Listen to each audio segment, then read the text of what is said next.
첫눈은 마음을 흔드는 힘이 있습니다. 기분 좋은 설렘으로 다가올 때도 있지만 그리운 사람이 곁에 없을 때는 오히려 더 아프게 다가오지요. 올해 첫눈이 내리던 밤, 저는 남편이 더 그리웠습니다. 창밖에 하얀 눈송이가 소리 없이 내려앉던 밤이었습니다.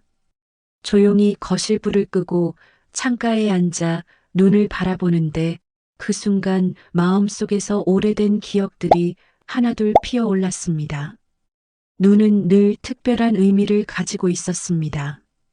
연애 시절 함께 걸었던 하얀 거리, 아이들과 뛰놀던 겨울 운동장, 그리고 남편이 병상에서 창밖을 바라보던 그날까지 눈은 제게 늘 남편과 함께한 시간을 떠올리게 하는 매개체였습니다. 첫눈은 특히 그렇습니다. 달력의 첫 장을 넘기는 듯 새로운 계절의 시작을 알리는 신호 같으니까요. 하지만 남편이 없는 지금 그 첫눈은 설렘보다는 공허함으로 다가왔습니다. 창밖을 바라보며 혼잣말처럼 속삭였습니다. 여보, 당신이 있었다면 이 순간을 함께 보고 있었을 텐데. 남편이 위암 판정을 받았던 것도 겨울이었습니다. 차가운 바람이 불던 날 병원에서 의사의 입을 통해 전해진 위암이라는 단어는 제게 유난히 매섭게 다가왔습니다. 남편은 그 소식을 듣고도 담담한 척했지만 집으로 돌아오는 길에 눈을 보며 한숨을 쉬었습니다. 그래도 올해는 애들하고 같이 첫눈을 볼 수 있겠지? 그 말은 아직도 제 마음에 남아 있습니다. 남편에게 눈은 언제나 가족과 함께하는 시간을 상징했기 때문입니다. 이제는 혼자가 된 창가에서 눈을 바라보며 저는 남편의 빈자리를 다시 실감했습니다. 가족이 곁에 있어도 그 자리는 채워지지 않는 공간이었습니다. 눈은 아름답게 내렸지만 제 마음은 텅 빈 듯 했습니다. 하지만 저는 또 다른 생각을 했습니다. 남편이 떠난 이후에도 첫눈은 여전히 내린다는 사실. 마치 그가 제 곁에서 여전히 제 삶을 지켜보고 있다는 듯 눈은 변함없이 제 앞에 찾아왔습니다. 그날 저는 처음으로 눈을 보며 울었습니다. 기쁨의 눈물이 아니라 그리움의 눈물이었습니다. 눈송이가 창문에 닿아 녹아내리는 모습을 보면서 제 눈물도 똑같이 흘러내렸습니다. 첫눈은 언제나 기억을 불러냅니다. 달빛처럼 하얗게 쌓이는 순간마다 저는 남편의 얼굴을 떠올립니다. 연애 초 우리가 함께 걸었던 골목길, 손이 시려울 때 제 손을 더 꼭 잡아주던 그의 체온, 장갑 너머로 스며들던 그 온기가 아직도 남아있지요. 그때의 첫눈은 조용했습니다. 시장 골목 가로등 아래 그는 갑자기 멈춰서서 제 얼굴을 바라보았지요. 너와 눈을 같이 보고 싶다. 거창한 말은 아니었지만 그 안에는 확신이 담겨 있었고 저는 웃음으로 답했지요. 그날 우리는 오래 걷지 않았습니다. 작은 찻집에 들어가 손을 녹이며 어색한 미래를 속삭였지요. 결혼 초의 첫눈은 또 달랐습니다. 좁은 원룸 창문 너머로 흩날리던 눈. 그 눈은 모든 것을 포근하게 덮어주었지요. 돈이 없어 채우지 못한 온기를 우리는 서로의 말과 행동으로 메웠습니다. 남편은 늘 장난스럽게 말했지요. 눈 오면 우리 밥도 더 맛있지. 저는 웃어 넘겼지만 마음속에서는 그 말이 든든했어요. 아이들이 태어나고 맞은 첫눈은 새로운 기쁨이었습니다. 작은 발자국을 따라가며 세상의 모든 것이 새로워지는 걸 보았지요. 아빠는 아이를 업고 눈 속을 걸으며 자꾸만 웃었습니다. 눈사람 만들자! 라는 아이의 목소리가 우리 집의 피로를 녹여주었고 남편의 눈가에는 평온이 번졌습니다. 사소한 풍경들이 모여 우리의 생활을 만들었습니다. 신문지를 펴고 식탁에 놓인 뜨거운 컵, 난로 앞에서 바삐 건네던 장갑, 창문 닫다 손끝에 닿는 찬 공기. 남편은 이런 작은 일상에서 기쁨을 찾았지요. 그래서인지 눈이 내리는 날이면 저는 자연스레 그의 웃음소리와 손길을 떠올리게 됩니다. 하지만 이제 더 이상 그와 함께 첫눈을 볼 수는 없습니다. 그 사실이 모든 온기를 추억으로만 남게 만들었지요. 추억은 아름답지만 동시에 아픕니다. 저는 여전히 창문에 손을 대고 그의 체온을 상상해 봅니다. 왜 이렇게 집요하게 기억을 붙잡는가 스스로에게 물을 때도 있습니다. 답은 늘 같지요. 그 사람이 제 삶의 중심이었기 때문입니다. 첫눈은 우리에게 시간의 흐름을 알려줍니다. 아이들이 자라고 집안의 소란이 달라지고 남편의 걸음걸이도 느려졌습니다. 그 변화 속에서 눈은 여전히 변함없이 내리지요. 저는 그 반복 속에서 위안과 슬픔을 함께 맛봅니다. 위로는 여전히 계절이 오고 있다는 사실에서 오고, 슬픔은 함께 볼 사람이 줄어들었다는 데서 오지요. 어쩌면 눈은 떠난 이와 남은 이를 이어주는 매개일지도 모릅니다. 보이지 않는 줄로 우리의 기억을 건드리며 손끝으로 이어주는 것 같지요. 여러분도 첫눈을 볼 때 누군가를 떠올리시나요? 그 사람이 웃고 있었는지, 다정하게 눈을 맞아주었는지, 혹은 말없이 창밖을 바라보고 있었는지, 저는 그 기억들을 떠올리며 천천히 숨을 고릅니다.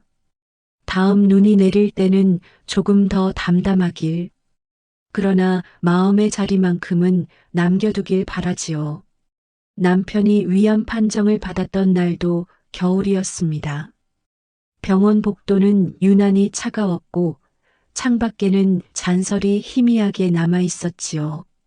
의사가 건네던 단어 하나하나가 눈송이처럼 차갑게 제 어깨 위에 내려앉던 순간을 저는 아직도 또렷하게 기억합니다. 남편은 담담한 표정을 지었지만 손끝이 미세하게 떨리고 있었습니다. 그 떨림을 붙잡고 싶어 제 손을 덮었는데 그 온기 속에는 알 수 없는 불안이 섞여 있었지요. 투병이 시작되고 시간이 흘러 어느 날 병실 창가에 앉아있던 남편 앞에 첫눈이 내렸습니다. 아이들이 어릴 때처럼 소란스럽게 반가워할 수는 없었지만 그의 눈빛은 순간 환해졌습니다. 그래도 눈은 여전히 오네. 그가 내뱉은 짧은 말은 병실의 공기를 바꿔놓았지요. 산소기계의 규칙적인 소음 속에서도 그의 목소리는 분명히 따뜻했습니다. 저는 창문을 닦아주며 말을 건넸습니다. 여보, 예전처럼 밖에 나가 눈을 맞을 수는 없지만 이렇게라도 같이 볼 수 있으니 다행이야. 그는 조용히 웃었지요. 그리고 창밖의 눈송이를 따라가듯 허공을 짚으며 아이처럼 중얼거렸습니다. 저렇게 흩날리는 게 꼭 우리 시간 같아.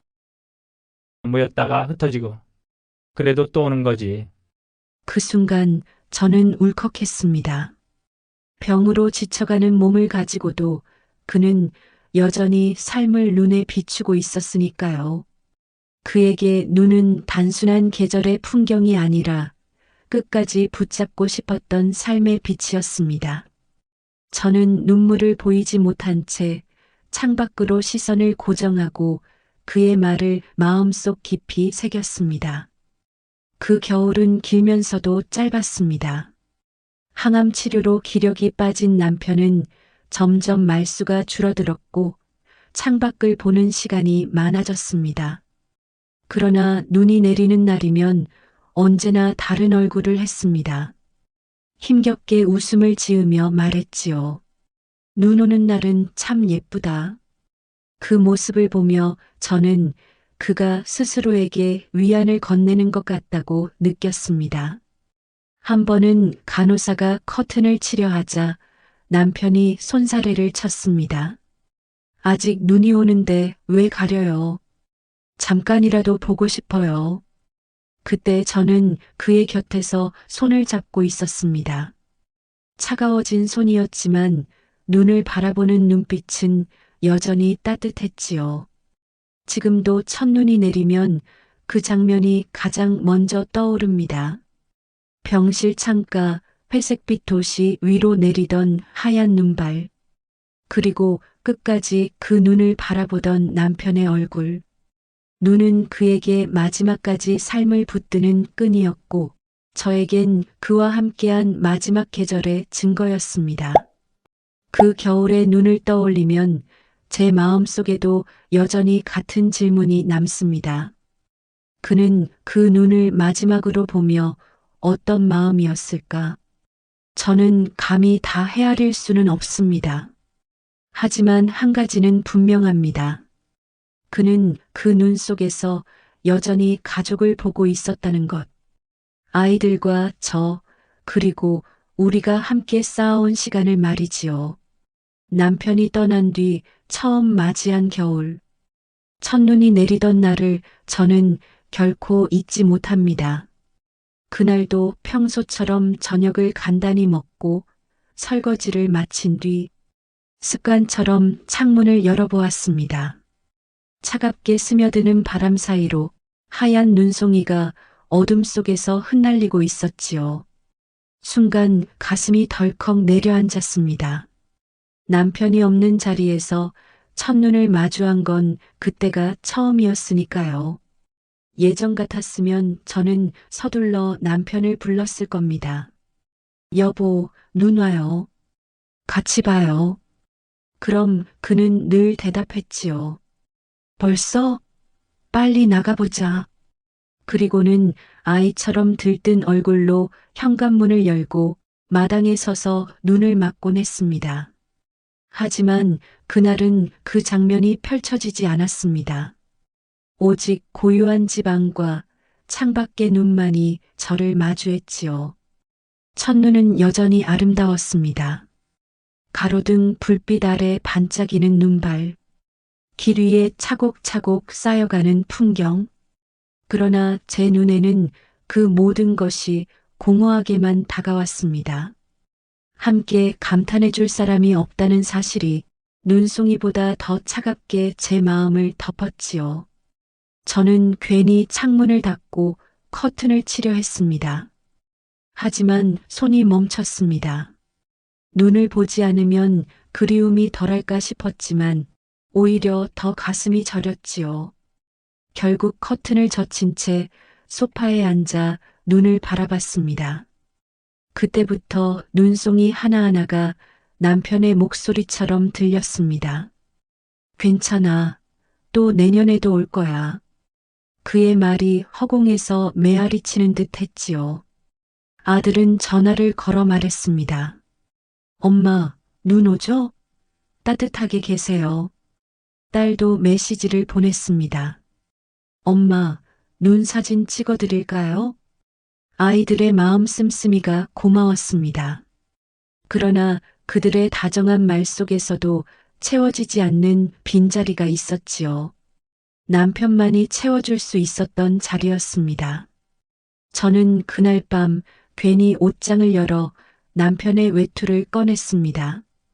두툼한 외투 속에는 아직도 그 사람의 온기가 남아있는 듯 했습니다.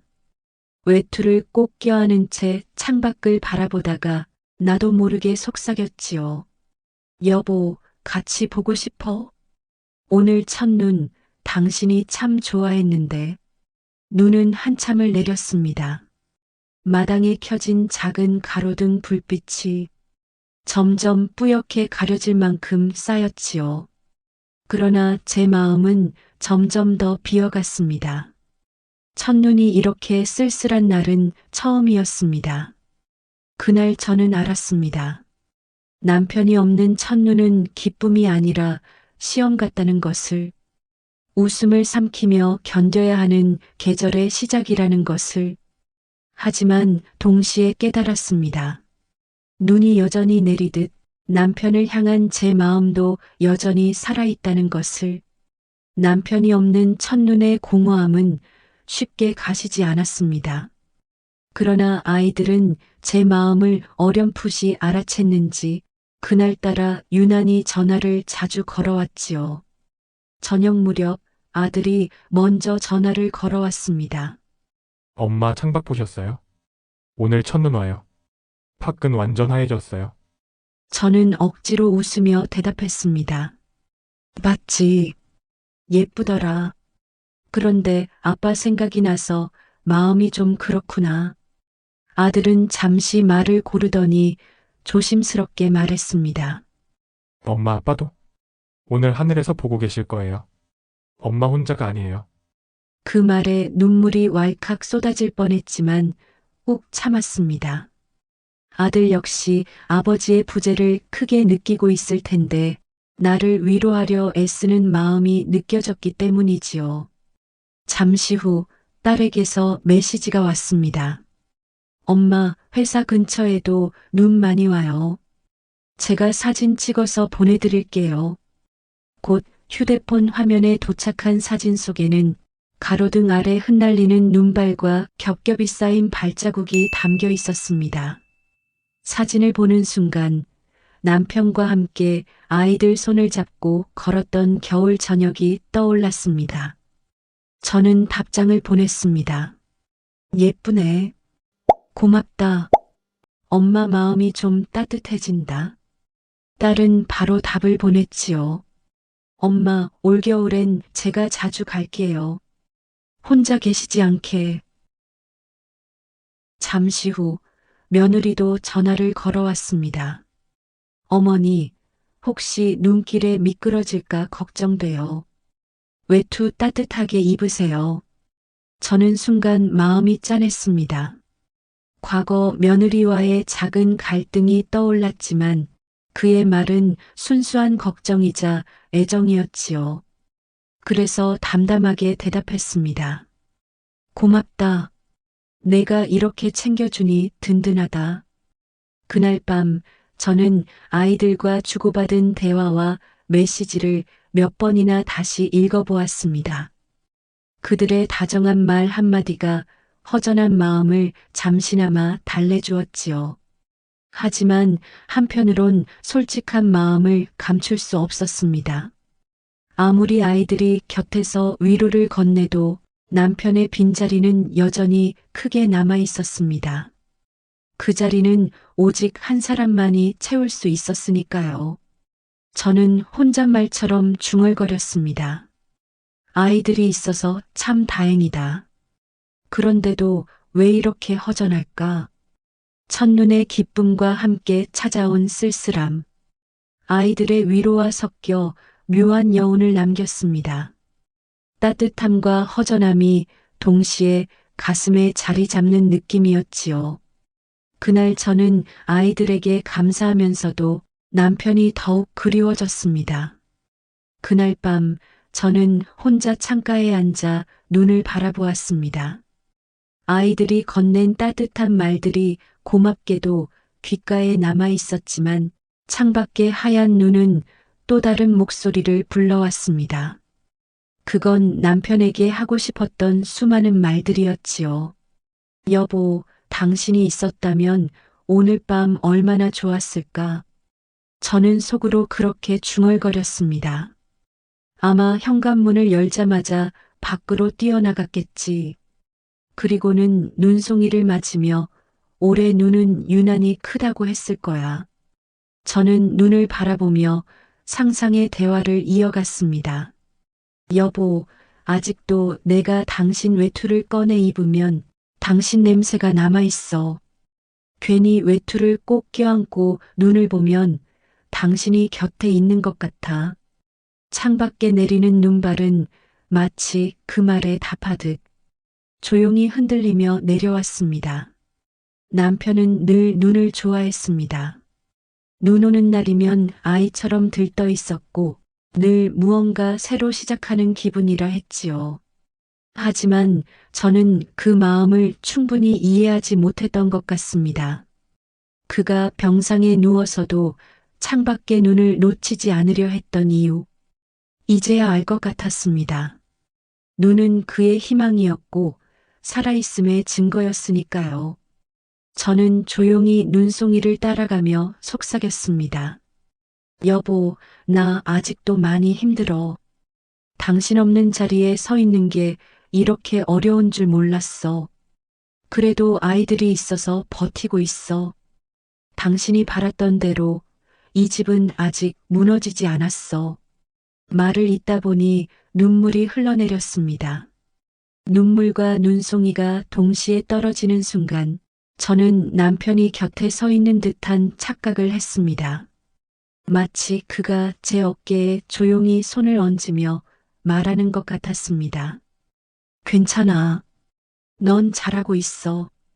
그리고 나는 여전히 내 곁에 있어. 그 목소리가 환청이었을까요? 아니면 눈 속에 담긴 그의 마음이었을까요? 저는 알 수 없었습니다. 다만 그 순간만큼은 외롭지 않았습니다. 눈은 녹아 사라져도 제 마음 속에서 그는 여전히 살아 숨쉬고 있었으니까요. 남편 없는 첫눈의 밤은 공허했지만 그 속에서도 저는 작은 위로들을 만날 수 있었습니다. 그것들은 대단한 것이 아니었습니다. 오히려 너무 사소해서 그동안은 눈여겨보지 않았던 것들이었지요. 하지만 그날은 이상하게도 그 작은 것들이 제 마음을 지탱해 주었습니다. 아들이 보낸 짧은 메시지 하나. 엄마, 따뜻하게 주무세요. 그 단순한 말이 마음속에서 오래 울렸습니다. 평소 같으면 당연히 여길 인사였을 텐데 남편의 빈자리를 느끼던 밤에는 마치 그가 대신 보내준 말 같았습니다. 딸이 찍어보낸 눈 사진도 그랬습니다. 사진 속에는 퇴근길 버스 정류장, 가로등 불빛에 반짝이는 눈발이 담겨 있었지요. 화면 너머로 딸의 숨결이 전해지는 듯 했습니다. 저는 사진을 확대해 보다가 무심코 화면을 쓰다듬었습니다. 아이의 따뜻한 손길을 잡는 것 같았습니다. 며느리가 전화로 전해준 말도 마음을 적셨습니다. 어머니, 제가 주말에 눈사람 하나 만들어 드릴까요? 장난스럽게 꺼낸 말이었지만 그 속에 담긴 애정이 전해졌습니다. 갈등이 있었던 시간이 떠올라 순간 울컥했지만 오히려 그 갈등을 지나왔기에 지금의 다정함이 더 크게 다가왔습니다. 그리고 또 하나의 위로는 친구의 전화였습니다. 오늘 눈 와서 내 생각이 나더라. 혼자 있지 말고 언제든 나 불러. 평소 잦은 연락을 주고받지 않던 친구였지만 그 짧은 말이 제 마음을 녹였습니다. 사람은 결국 서로의 존재만으로도 버팀목이 된다는 걸 새삼 느꼈습니다. 마지막으로 제게 위로가 되어준 건 뜨거운 차 한 잔이었습니다. 혼자 주방에서 끓여낸 유자차를 작은 잔에 따라 창가에 앉았습니다. 향긋한 냄새와 따뜻한 온기가 손끝을 덮었습니다. 남편과 함께일 때는 당연했던 이 사소한 순간이 이제는 저를 살아있게 하는 의식처럼 느껴졌습니다. 그때 저는 깨달았습니다. 위로는 거창한 말이나 선물이 아니라 일상의 아주 작은 틈에서 온다는 것을. 한 줄의 문자, 사진 한 장, 짧은 안부, 그리고 따뜻한 차 한 잔. 그것들이 모여 제 가슴 속 공허함에 작은 등불이 되어 주었습니다. 눈은 여전히 내리고 있었지만 그 등불 덕분에 더 이상 캄캄하지 않았습니다. 저는 혼자였지만 동시에 혼자가 아니었습니다. 남편은 비록 곁에 없었지만 그의 마음을 닮은 사람들이 제 주위를 여전히 채우고 있었습니다. 눈은 결국 녹아 사라집니다. 지붕 위에, 나뭇가지 위에, 골목길에 소복이 쌓였던 흔적들이 며칠이 지나면 물이 되어 스며들지요. 하지만 그 자리에 스쳐간 기억은 사라지지 않습니다. 오히려 더 선명해집니다. 첫눈이 내리던 밤, 저는 다시 한번 남편을 떠올렸습니다. 창밖을 보며 환하게 웃던 얼굴, 아이들 손을 잡고 눈밭을 걸으며 장난치던 모습, 병상에 누워서도 창밖의 눈발을 놓치지 않으려던 눈빛. 눈은 녹아 없어졌지만 그 장면들은 제 안에 여전히 살아 있습니다. 저는 문득 깨달았습니다. 그리움은 눈과 닮았다는 것을. 눈처럼 불쑥 찾아와 마음을 흔들고 결국은 녹아 흘러내리지만 다시 계절이 바뀌면 어김없이 돌아옵니다. 그리고 그 반복 속에서 우리는 살아갑니다. 눈을 맞으며 웃던 기억, 눈 속에서 흘린 눈물, 모두가 삶의 일부로 남지요. 남편은 이제 곁에 없지만 그와 함께한 기억은 제 삶의 풍경이 되어 저를 지탱합니다. 아이들이 보내준 안부, 며느리의 다정한 말, 친구의 전화, 그리고 내 손에 남은 남편의 외투까지 모든 것이 이어져 저를 다시 걷게 만듭니다. 저는 창밖에 남은 희미한 눈자국을 바라보며 속삭였습니다. 여보, 당신이 떠나도 우리의 계절은 계속되고 있어요. 당신이 남긴 따뜻함이 내 안에 살아있으니까요. 눈은 다시 올 것입니다. 그날 저는 또 남편을 떠올리겠지요. 그리고 언젠가 그리움이 아픔이 아니라 감사로만 남게 되기를 바랍니다. 남편이 제게 남겨준 삶의 의미가 바로 그것이니까요. 혹시 여러분도 첫눈이 내릴 때 누군가가 떠오르시나요? 그리운 사람이 있나요? 그 마음이 있다면 아마 저와 크게 다르지 않을 겁니다. 눈은 우리 모두의 기억을 건드리니까요. 제 이야기가 마음에 닿았다면 여러분의 경험도 댓글로 나눠주세요. 서로의 이야기가 또 다른 위로가 될 수 있을 겁니다. 그리고 앞으로도 이런 진솔한 순간들을 함께하고 싶으시다면 구독과 좋아요로 마음을 나눠주시면 큰 힘이 됩니다.